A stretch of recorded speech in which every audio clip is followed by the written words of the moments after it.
Welcome to today's episode of the Medical Matrix. I'm your host, Rosie Sender, and on my right is McKenna Rice, who is my co-host today. McKenna is a medical student at UC Davis, and today's guest is Onno Faber. Onno is a tech entrepreneur. He's originally from the Netherlands and currently residing in the Bay Area. So Onno has an extensive experience in the tech space. He was a co-founder and CEO of TapStack and of Hoppakay. Currently, he's the founder and chairman of RDMD, and this is a tech company helping patients with rare diseases. So would you like to add anything to that, Onno?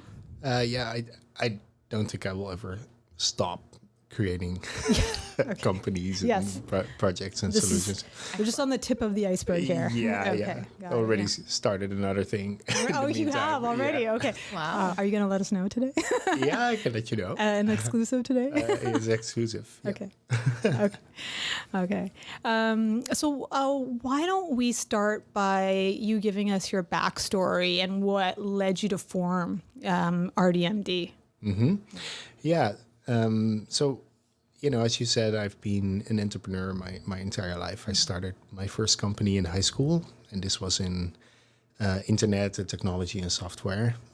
So I always enjoyed, working on problems that I identified, and software turned out to be a great way to solve some of these problems. So I got really into software because of that reason. Okay. Recently, as you said, like TapStack, formerly TapTalk, was a company that I founded in Europe. And when we moved it to the United States, I moved as well. All right. Okay. And during that time, I started having hearing loss on my left side. And in the beginning, doctors didn't really know what it was, and they diagnosed me with different things. Until one of them said, let's do an MRI, make sure there is no tumor. Mm-hmm.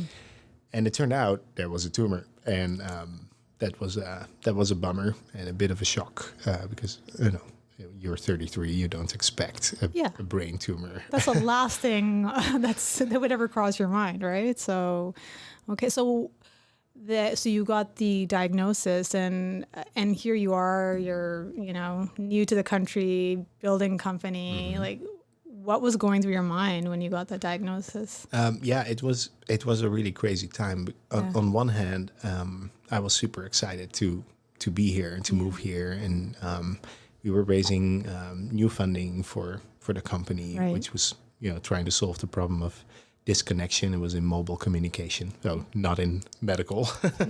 But I was extremely excited about it, and I met an enormous group of people here that I was really inspired by, and that wanted to help in some way and be creative and think big, which I really love. And when my medical journey started in parallel to that, so it was really my life had the two extreme sides, and also the first tumor. That was a bummer, but half a year after that, in a follow-up scan, they found a second tumor and a tumor in the spine. Mm-hmm. So then I finally got my diagnosis about a year after the first symptom, which is NF2. And NF2 is a genetic disease, a rare genetic disease. About 1 in 40,000 people have it, an estimated 1 in 40,000. And people develop benign tumors. Benign is a bit of a misleading word. I can explain that. But tumors in the central nervous system, right, most typically on the balance nerve, and compromising people's hearing. Mm-hmm. So most people go deaf, but the tumors can also be on the optic nerves, cause facial paralysis, blindness, and in the spinal cord can cause also mobility issues. Mm-hmm. And some people that are very unlucky, they have tumors that are really hard to operate. So it can also reduce your life expectancy. So that was my diagnosis, and that turned my life around and created a deep interest in the medical space. Okay. I just thought I would elaborate a little bit more on NF2 just for the listeners as well. So as Onno mentioned, it is tumors that develop on particular, has a predisposition to particular nerves like the auditory nerve, which is our eighth cranial nerve. But it's non-cancerous tumors that affect primarily the nervous system. And so the most common tumors are the vestibular schwannomas, or we call them acoustic neuromas, and those are the ones that develop on the auditory nerve. So this is what can lead to hearing loss, to tinnitus, which is a ringing in the ears, and also balance problems because this nerve also is responsible for that as well. As Onno mentioned, they can affect the optic nerve, so patients can develop issues with their sight, and primarily I think it's cataracts that seem to develop also later on, in the disease process. For some people, they'll also have tumors that develop on elements of on the nervous system. So they might have tumors in relation to their spinal cord or peripheral nerves. So spinal tumors, meningiomas, and they can develop what we call a peripheral neuropathy, so a numbness and tingling in their extremities, as well as balance issues, as those nerves also affect motor. So anyway, I just wanted to give a little bit of a comprehensive background on what NF2 is, for people wondering about this. That's true. Yeah, it's fairly complex. There are also multiple types of tumors that you can develop. Yes. Which makes, of course, drugging them harder. Exactly. Because if you have a drug for one tumor, it might not work on the other tumors. Exactly. So that adds another layer of complexity. Okay. Yeah. So can I ask if this was a de novo mutation or something inherited in your family? In my case, I'm the first lucky one. So I did not inherit it. So I think right now, a little more than half of the patients did not inherit it. But I can, of course, pass it on from now on. Right. Okay. So,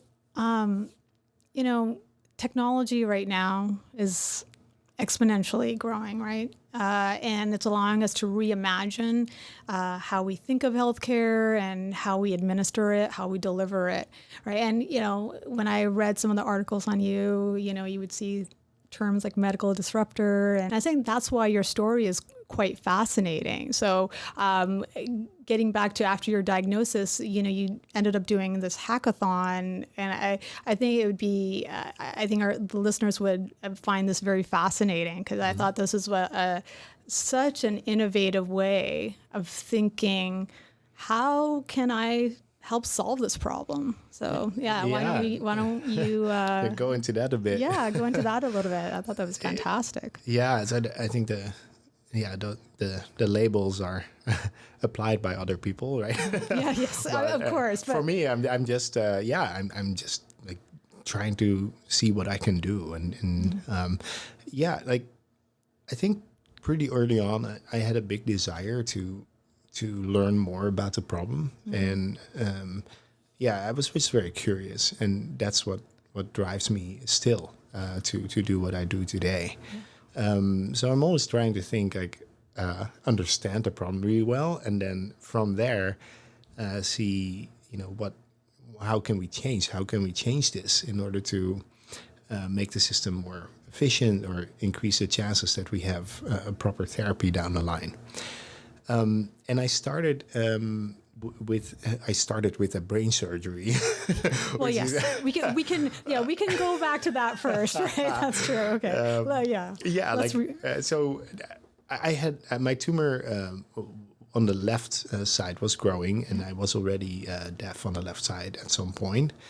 And in order to prevent further issues with the tumor, we decided to remove it. So I had a brain surgery to remove the tumor, which is quite an experience in itself. And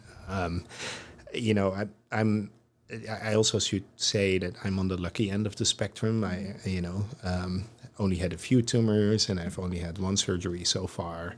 And there are like much younger patients that have like hundreds of tumors and had dozens of surgeries. So those cases also exist. And can't imagine like going through that. It's insane.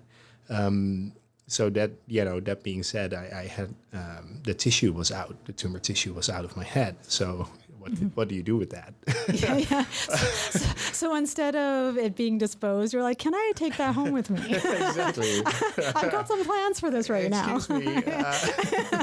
This might be a strange request, but Yeah. So, the idea came up, with a friend of mine who works in genomics and computational genomics.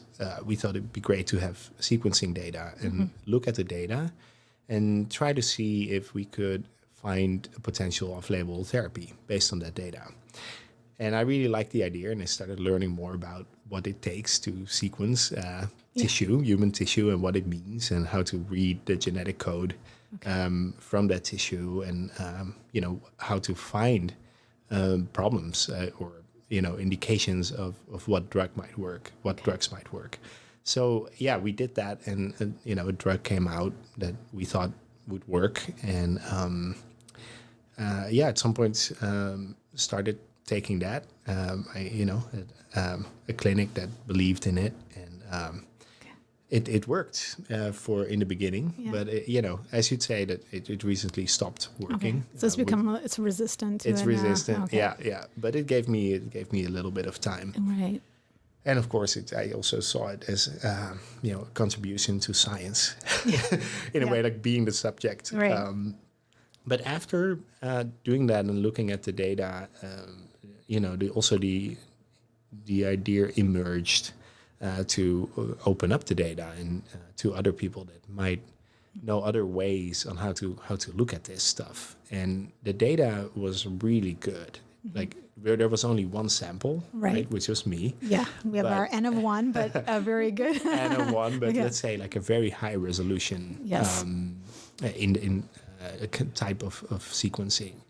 If you compare to a picture, like if you take a picture with a 20-year-old digital camera, you won't see much. It's just a few pixels, and the modern cameras are much better. So like you can compare that to in a similar way with sequencing. So we had really good data and decided to put together this hackathon. There was another group here in the Bay Area, researchers and scientists and people in AI, and we partnered up and put a hackathon together. Can I ask a quick question then? So when you sequenced that data, the tissue initially, did you do it in your friend's lab, or was this part of, an academic exercise, and who were the people that you were bringing in to partner with you? No, we didn't do it at his. Okay, should I not say anything right now? No. It's he actually, like, ironically, he has a sequencer in his living room. Okay. Okay. But I keep a few other things in my living room. But hey, exactly. Teach their own, right? How many people do you know that have that? That's pretty cool, though. That's pretty cool. Yeah, but we didn't use that one. Okay. No, we used we used proper facilities for it. Yeah. It's important. Like you only have this tissue once. Right, but once you have the data, hopefully we can use it many, many times over. So you have this one shot, like, to get good data. So I did not want to compromise on the quality, of course, especially because I knew I was only going to do one sample. So it turns out the data has been used a lot more because there were 300 people at the hackathon that came. Wow. That's amazing. All downloaded it. Yeah.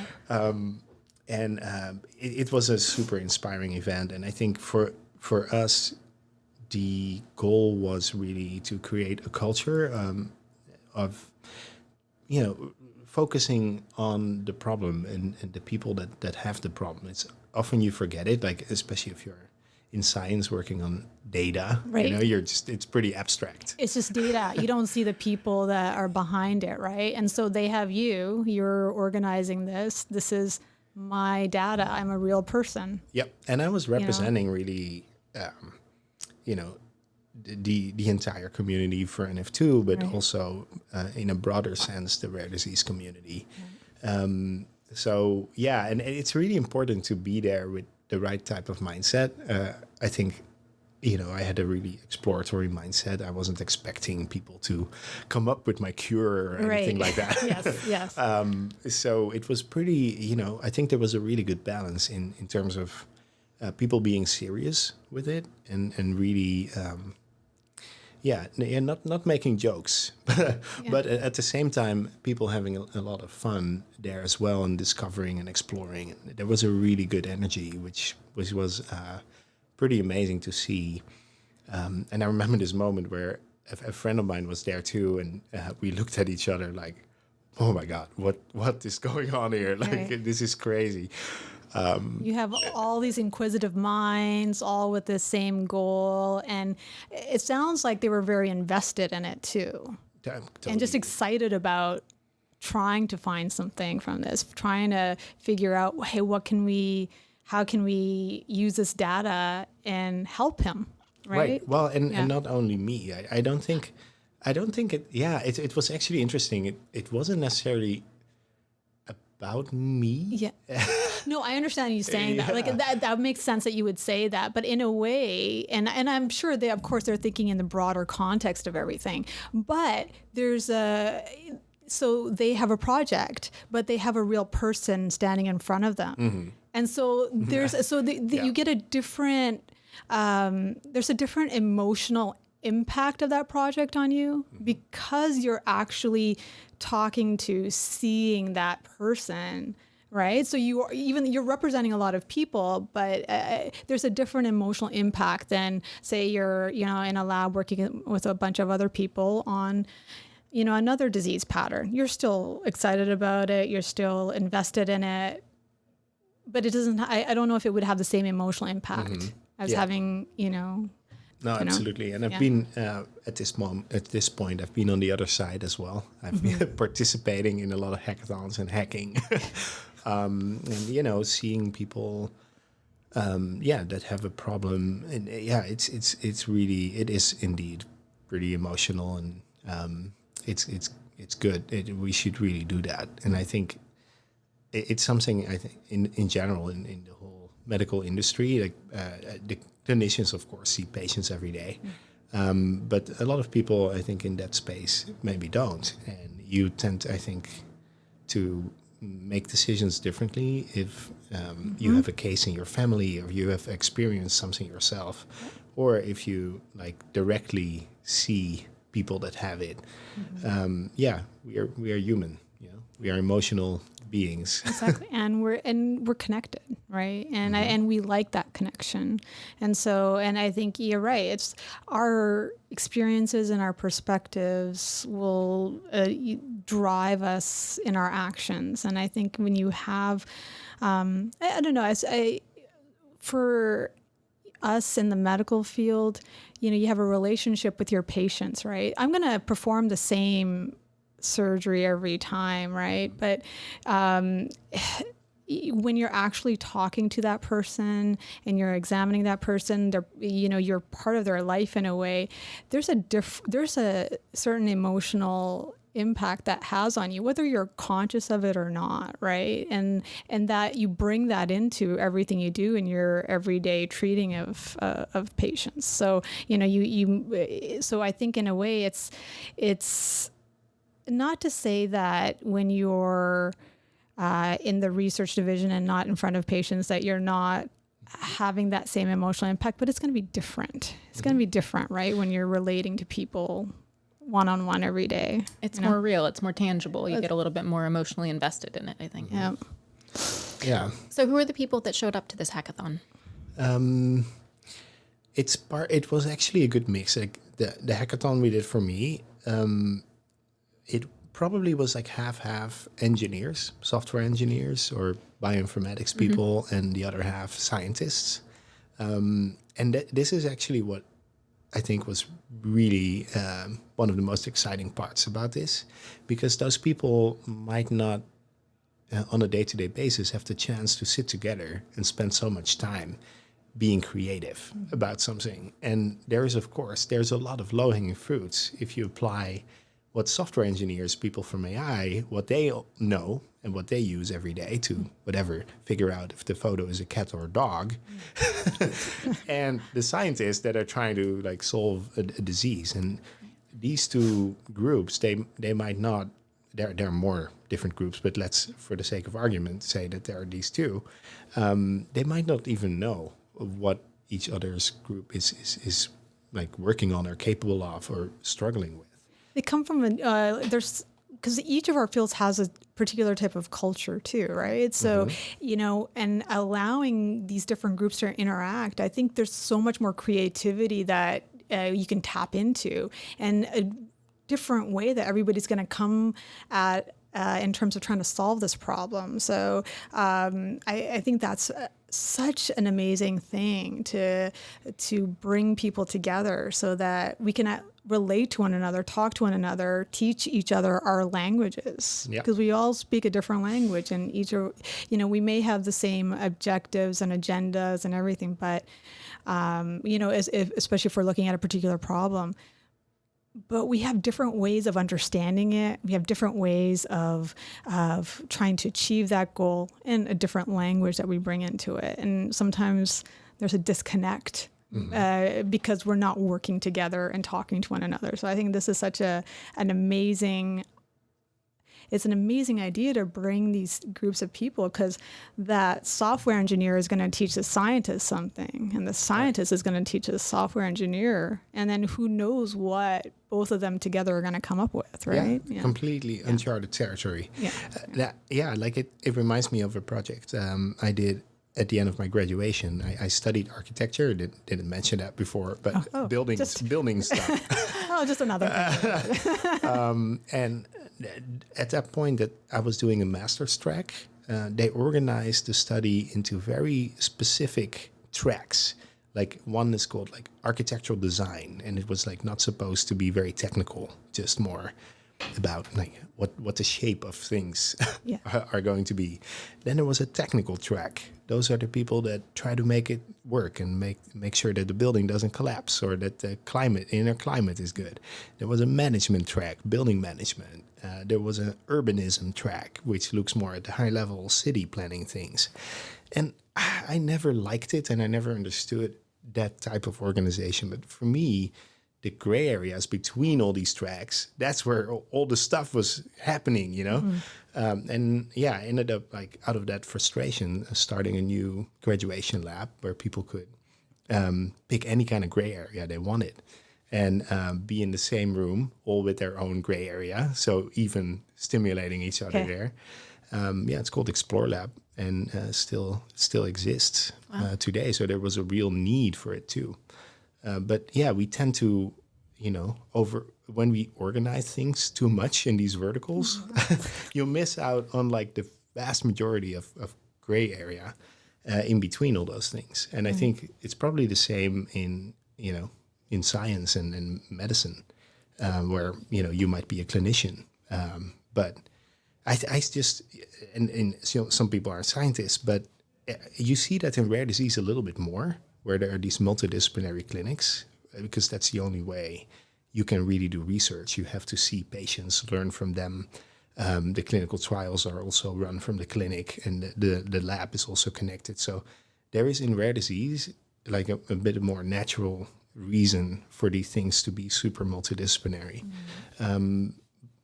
But it can be much more multidisciplinary from here, because the average software engineer will never know about problems like these. They just don't even know where to start.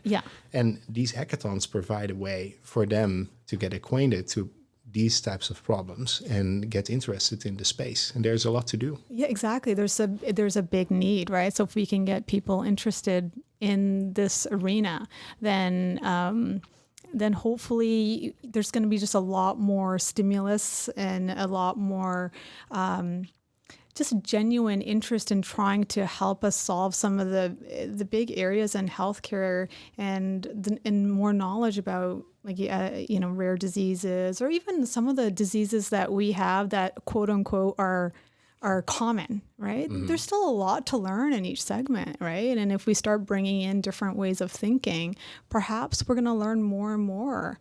Say even about heart disease, we have so much more. We have so much information on it, but there's a lot more we can still learn, right? And so, so I think that is I think that's going to be one of the challenges, I think, also for us in medicine. And maybe it's just to look in on because our medicine has kind of been the same way of thinking and, in the research division, but even in practical applications of daily medicine of like, how else can we look at this problem, right? So here, for example, with your hackathon, you have these engineers coming together with a scientist and are helping us think about this in a different fashion. Yeah, one more note on hackathons. I think they're great ways to create that culture and for people to have an opportunity to be creative and hang out for a whole weekend, 48 hours in the room where there's nothing else to do but be creative. And sounds like the Google complex. Yeah, so I think that's like I think it can have a big cultural impact in that way. I don't think they're necessarily a great way to fix our diseases, right? Like a weekend is not enough to find like a solution. So some people have that. I want to make a note because some people have that idea, like, in a weekend we're gonna, find. It might happen. Maybe someone comes up with a brilliant thing, that can later lead to other science, But that's not going to happen every single time. Yeah, and for me, it's really important that people that come to the event take that experience with them and use that experience on a day-to-day basis. Like that's where the real impact can be from events like this. So when you did the hackathon, is that when you learned about the cancer drug that was off-label that worked for you? No, we actually that was before when you first did. Okay, so did you learn anything new specifically from this particular hackathon? I think there was one group that came up with the same theory about the drug. Okay. So they were able to see. Yeah, they also similarities. Yeah. But the project itself, it was also about how do we look at this data set of one person.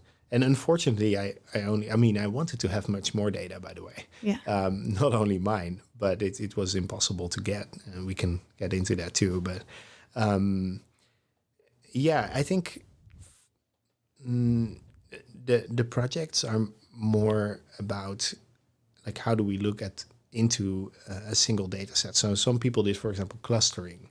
And they found other data from other types of tumors, and then they try to create clusters based on the genetics, sort of to see where if my tumor would fit into any other tumor's cluster, and then you could look at what are the drugs that these tumors are treated with, and maybe one of these drugs will work for mine. Exactly. It turns out my tumor was an outlier. So, okay. But that's fine. Yeah. Like that's fine. The project is online, it's open source. Everybody can continue that type of work. Okay. It's just finding new ways to look at this data. Okay. I had one question about the drug that you used, particularly based on what you found with your friend the first time. So from my understanding, it wasn't a drug that you would even typically think of in terms of for using in NF2. Am I correct in that? I think it was a one that was typically used for breast cancer. Not necessarily though. Like I think all the drugs that are being tried and used for NF2 come from the oncology space, so it's not a super big surprise. Also, there was one of the reasons I really started taking it was that there was already some science that the pathway that we found, had something to do with the NF2, with the tumor manifestation in NF2. So there was a good basis for me to try it. It wasn't sort of a out of the blue, completely out of the blue thing. But I mean, for me, that marked a starting point for my journey and into everything else I'm doing now. Okay. So then, after this hackathon, how long did it take you to form your company, and who's part of it, and how did you guys come together?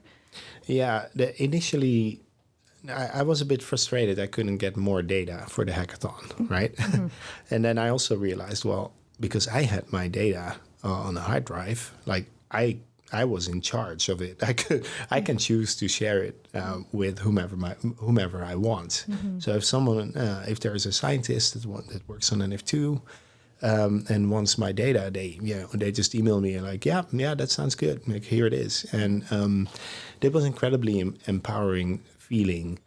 So that's where the idea for RDMD came up, is, give patients access to their data and then create pools of that data in each rare disease that can be used for research and drug development. So it takes time to start a new company and figure out what it is that you need to do exactly. I met my co-founder along the way, and we decided to work on medical data instead of genetic data, because medical data, that seemed to be an even bigger problem in the space. So, for example, if you develop a drug for, let's say, NF2, in this case, you want to know what the general course of the disease is if you don't use any drugs.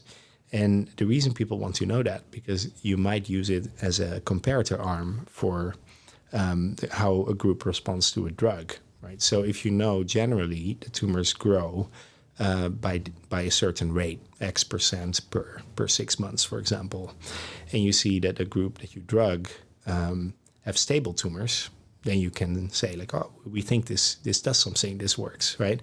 So in rare diseases, it can be really hard to get a placebo group going, like a group of patients that are not on any drugs and just getting like a placebo, and comparing them, because there are not a lot of patients in each of these rare disease groups. So it can be incredibly valuable to have a good natural history study, like what is the general course of the disease, and sometimes it's even used in FDA approvals. So, there was an incredible value from this medical data, and I saw also how technology could significantly improve that process, which is like my background. That's your back, exactly. So I decided to start a new company, and a company that's accountable to the patient community. So that was another motivation for me, because the patients are the owners of their data. Our company is accountable to the patients, which brings in their voice. And normally this data is also collected, but not with patient involvement. So I also saw it as a chance to indirectly give patients a voice, because they are the owners of it. Mm-hmm. So what does this look like for the patients? Do they have to go and track down all of their medical records and upload them, or how does that work? Because that seems like quite a daunting task. Yeah, that's true. That's a really good question, because in the beginning, that was the case. Mm-hmm. I remember the first product, people had to construct their own clinical timeline, and I thought that was really cool. Mm-hmm. If you could do that. And a lot of people don't remember. You don't remember now. It was incredibly difficult to do, and then of course realized that we can do it for them. Fantastic. Once they put their medical records in the vault, let's call it, it's like a digital vault. But right now, like even having your medical record complete, at home is a very difficult task. And when I realized I didn't even have it, wow. That prompted us to say, like, no, we need to do everything. We need to, the process for patients is like 10 minutes. They sign up 10 minutes, and then the rest all happens. The company scenes. takes care of the rest. Yeah. So that means you help the patients collect the data. They give you some pertinent information, and then the only thing they do is give us permission to collect the data on their behalf. So then we go out to the hospitals and collect the data on their behalf. On their behalf, okay. So a lot of people don't remember, though, where they might have had a particular treatment. People come in to see me half the time. They're like, well, I did have surgery by somebody. I don't remember his name or her name. I think it was about 5 years ago. I see. Yeah. That's a very common theme, I feel, with a lot of patients. So that must be incredibly hard. So how do we solve that? Yeah, exactly. How do you solve that? I can tell you, we ask the people to remember. That's one of the few things that patients do have to do. Can you look at each of your scars and? Well, sometimes medical records reference other records from another system, and then of course if we see we don't have that yet, then we can ask the patients to get that too. But that's one of the few things where we really need the patient's help. They have to. In the sign-up flow, they basically make a little list of all the facilities they've been to, because we cannot go to all facilities in the U.S. to just try if they have been there. Exactly. No, that wouldn't be time efficient. I should also say that there is this promise that. Records are more electronic and data is more electronic and structured. But the reality is, especially in rare disease, all the good stuff that you need is in doctor notes, in handwritten things. There are a million different audiology reporting types, and you really need to get in there. And there aren't great EMR systems. Having worked with, it was quite a few by now. They're not, they help a little bit to obviously house data, collect data, but I'm seeing a patient, I'm, scribbling down ideas, designs, and if I'm examining a patient, I might draw out what I'm seeing, and I might not necessarily translate all of that to the medical record. Right. Frankly, I think it's an incentive issue. So it's not like anybody's fault or people are evil. No. It's just that they're not actually easy necessarily to use for the clinicians. Yeah, they're not. It's not difficult, but they're not. They don't really help us significantly in the way the EMR systems are currently set. Would you agree with that? Absolutely. Yeah. There was not enough collaboration going on. Multidisciplinary collaboration. Not enough, right? Yeah. And then we don't share data amongst each other. They're not compatible. So they're not compatible. So there's a lot of information that it would be nice if we had systems that communicated with one another, so that you could have more comprehensive idea of a patient's medical history and what they've had done, because people don't remember. I don't even ask patients what their medical history, I usually ask the medical history, but I don't expect them to necessarily know it. The first thing I ask about medical history, I said, tell me what medications you're on. Because most people don't even know what their diagnoses are. Or I've had a lot of patients that would say to me, oh, I'm healthy. And then I'm like, I take this medication. Yeah, exactly. And then you're like, so that doesn't mean that you're exactly healthy. You're stable. You're stable, but these are conditions you have. So there's a lot of information that I think if there was a way we could collect the data better, or people had a better idea of their medical history, that they could access their medical history to some sort of system and we could share data better, I think we would know a lot more. Well, these are exactly the problems RDMD is trying to solve. Fantastic. Thank you. Thank you. I think a lot of the, electronic medical record systems, they are built for billing purposes and not for research. Correct. Right? Which is the fundamental problem. Correct, yes. And I don't have faith that that's going to change anytime soon, which is, why I ended up starting that company. Because, we don't have time to sit around for a few more decades for things to change for the better. And again, there are some data is really well structured, like lab data, blood tests, right? That has to be, because there are like 200 values in each blood test. So if that's like, that's not a handwritten note. That's actual structured data. So, not that your notes aren't beautiful. Yeah, I'm sure your notes are great. Oh, I don't have doctoral writing at all. Yeah.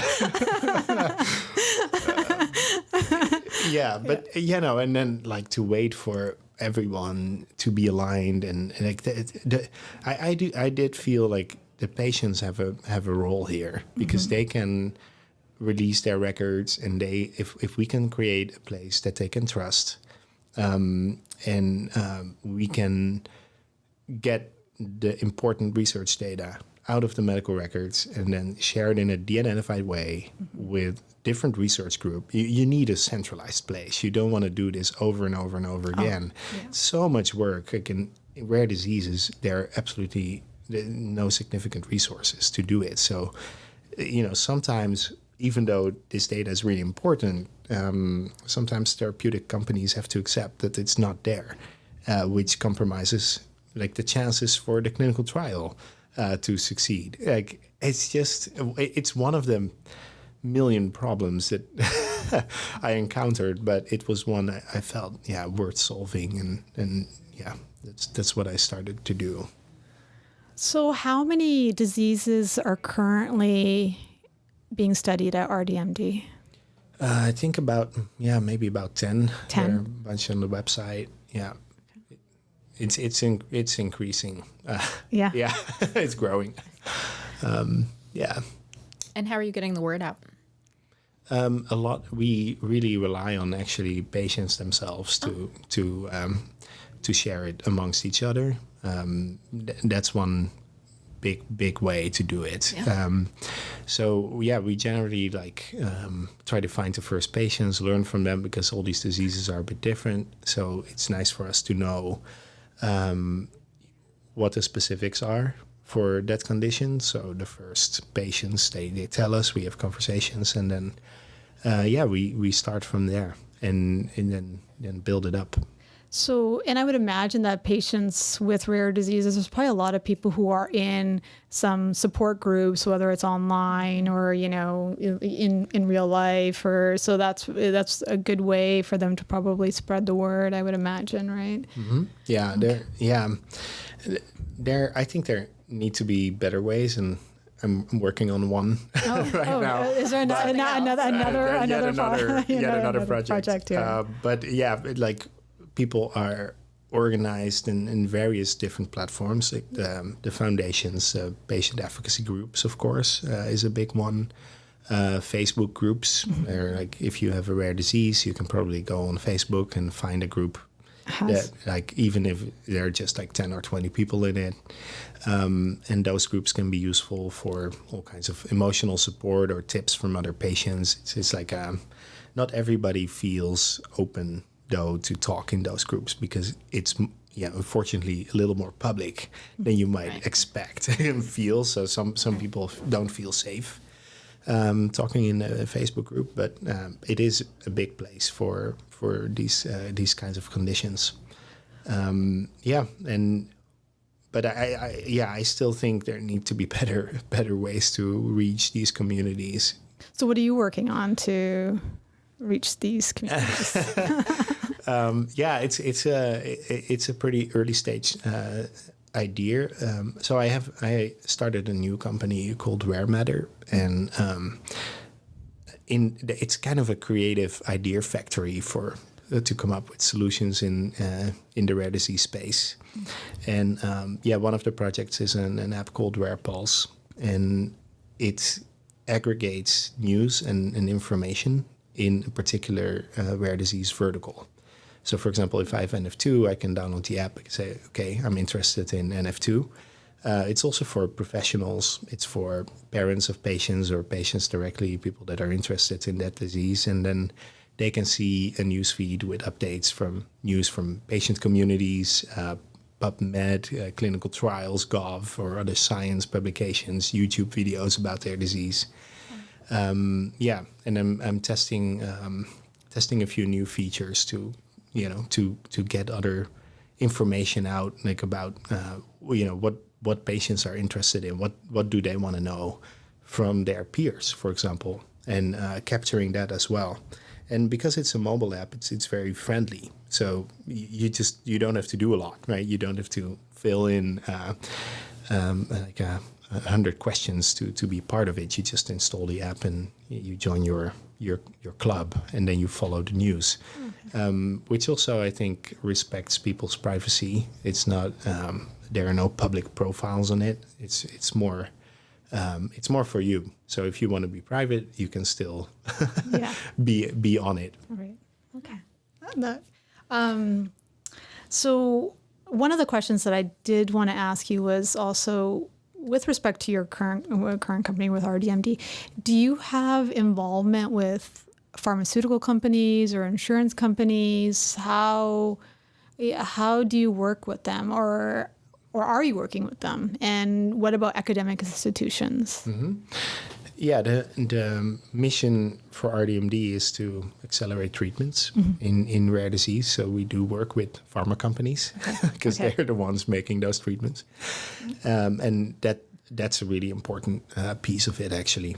We also work with academic institutes for scientific research. So we want to make sure that the community gets all kinds of value from our efforts. So we work with in each disease with different academic groups and specialists that help determining how the data structure should look like, which is different for every disease. Like for NF2, you want to know about hearing, right? So that's really important information. For another disease, that might be completely irrelevant. So every disease has their own structure. So are you working with as institutions that are local, or do you find somebody who's particularly working in this particular rare disease and then reach out to them? Or how are you? Yeah, it doesn't have to be local. Okay. It can be because if the best academic center is in Boston and near San Francisco, we still want to work with. Right, absolutely. Well, that's what I was wondering. Are you working with institutions across North America, in Europe, or and how are you deciding that? I think like Europe is an interesting. I'm European, so of course, looked at that too, and that's still an interesting thing to work on. In Europe, it's a little harder to do something like this because every country speaks another language. That's for example, you have medical records in Germany. Part of them are going to be in German. In France, they're going to be in French, and in Spain, they're going to be in Spanish, and in the Netherlands, some of them are going to be in Dutch. So there is a language barrier there. Of course, there are other types of regulations. There is an other IRB processes, and so the regulatory part is also challenging. Yes. So, but it's important in the end to also go there, and because again, in these rare diseases, some groups are so small that we need as many people as possible wherever they are from. Exactly. Like given that, I mean, some countries don't really have good medical records at all, right? So for research, there is not much you can do there. There's just not useful data that you could take away, interpret, and even though the patients are everywhere in the world, not only in the United States and Europe, they're everywhere. They're everywhere, exactly. Like for research purposes, it can be difficult to go to countries that have absolutely no medical system, medical record system. So, but Europe, of course, is sophisticated. So, they have good data and good records. There are some national healthcare systems that are doing pretty important work as well. They keep a lot of, I know at least within orthopedics, we did look to a lot of European data for, the national registries, right, for joint health. And so I think there tends to be a large collection of data that way. I'm not saying that, like, I know that for every particular health condition, right? But that might not be so rare. Well, that's not rare. Right. Yeah, that was just an example. Right. That was just an example. But I'm just saying that it seems to be tracked. So I would expect even in the rare disease space that there's probably good tracking of data. There is. Sometimes even better than here. But I mean, for rare disease, there is. United States isn't a bad place because it's a pretty sophisticated country and it's big. It has a federal government and so there are some federal laws as well for this, which makes it doable, I would say, as a starting point. There are still like 400 million people here. But you want as much data as possible wherever it comes from. If a place has good data, you want to include that. Of course, of course. So in terms of support, where do you go to supporting the company and raising money for the company, and who would you go to? Is it people who have foundations, or why don't you fill us in? I'm thinking of a few things, but I'm like, well, I'll just let you fill it in. This is a really good question. I would say in general, to give a general answer, I think it really depends on the idea where you should try to get your funding from. Obviously, like, no funding is not really good. Right? You can't do anything. Of course, yeah. So you have to get it. You have to get it from somewhere. Sometimes you have very wealthy families in a rare disease, and they're willing to invest in new ideas and or donate a bunch of money and get something off the ground there. So that's an avenue. There are also, foundations collect money, and they do fundraisers or like runs or marathons and sometimes it's really fascinating. Sometimes these efforts are almost countrywide, and there are so many people involved, like hyper locally, and they all like collect money and put it in one big pot, and it can really add up. It's quite amazing what some groups put together. So that's really great. And then of course there is, in the startup world, you have venture funding. So sometimes that can be the right track. I think if you have a mission-driven company, you have to make sure that your business model for the company is aligned with what you want the company to do. But when it is, like, venture funding can be also a great way to get started. And frankly, every therapeutics company right now at some point raises venture funding. Because you need investors that are accepting risk, like high risk profiles, but are willing to throw in a lot of money to get something going.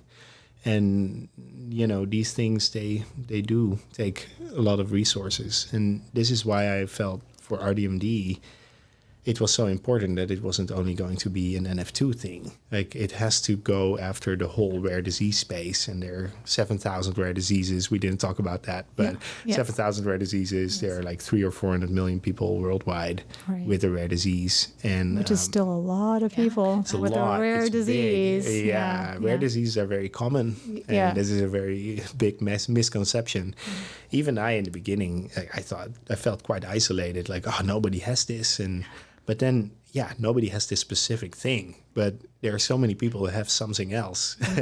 At some point, I realized we are all going to be patients. Like, everyone at some point is going to be a patient, or someone very close to you that's going to be a patient.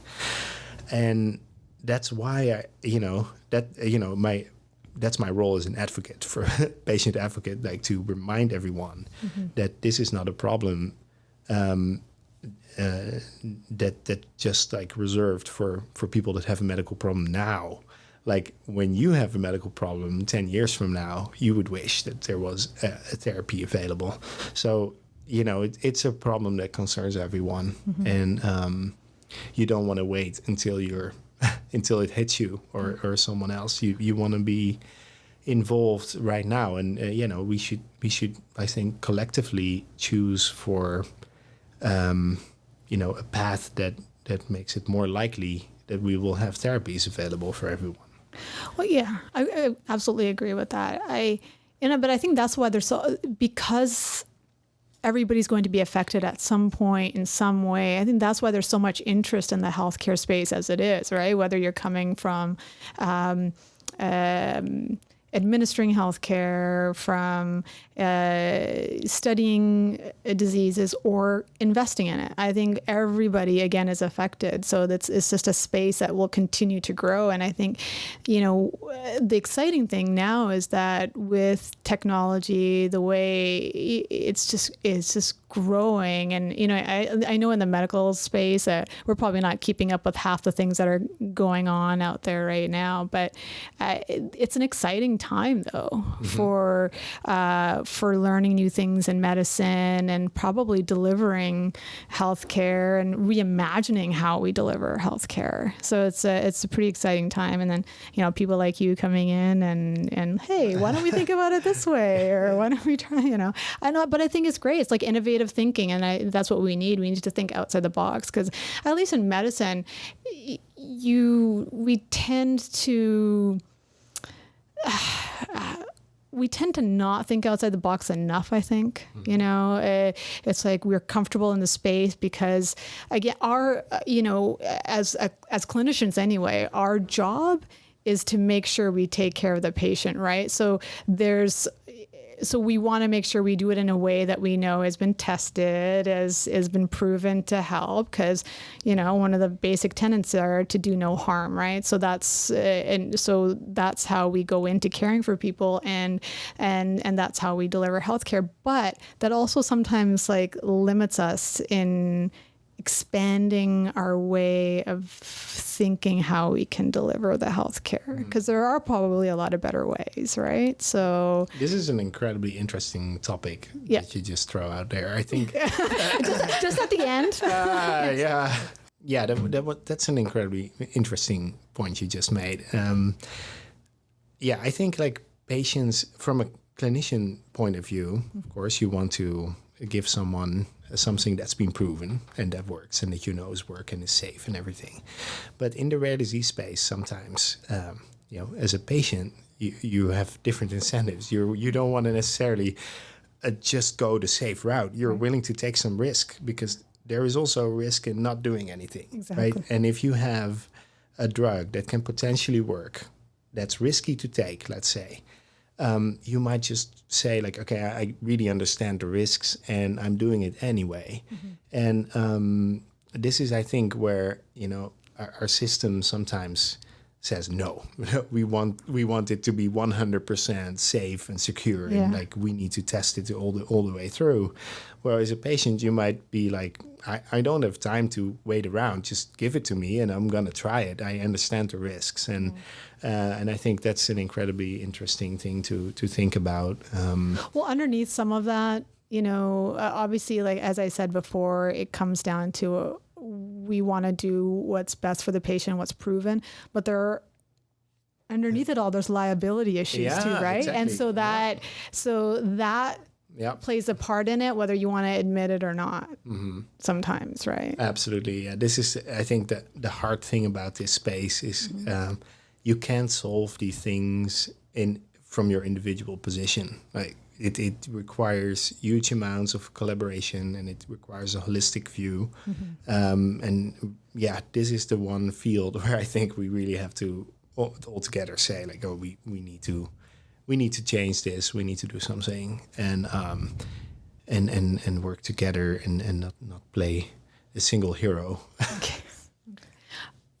Did you ever? Okay. I have two things that we can end off on. And it's just, I wanted to ask you if you had a message that you wanted to impart to patients with rare conditions. That's one. But also, do you have a message to clinicians that you want to impart as well? Maybe to both groups. If you're not doing it already, be curious and get involved in each other's way of thinking and in each other's life. I think, to me, if we are going to solve problems, we need a deeper understanding of those problems. So if you're curious, just don't be shy to ask your clinician or to ask your clinician about something, or to even propose ideas that may be completely stupid, but maybe also not. Okay, yeah. And from a clinician point of view, same thing. Just like, I've seen it. It's a very difficult job. You're seeing so many people. You don't have time, so it's really hard. But yeah, there is a world, of course, of patients, and I think as clinicians, maybe get involved into research as well, and I don't know, we all need to spread our wings a bit and become a bit multidisciplinary. A more holistic view. Yep. Okay. Well, thank you again, Onno, for coming in and sharing your story. You're welcome. Really appreciate it. And for those of you listening to this podcast, if you enjoyed the talk, please subscribe to the Medical Matrix podcast, wherever podcasts are found, and also our YouTube channel. Thank you.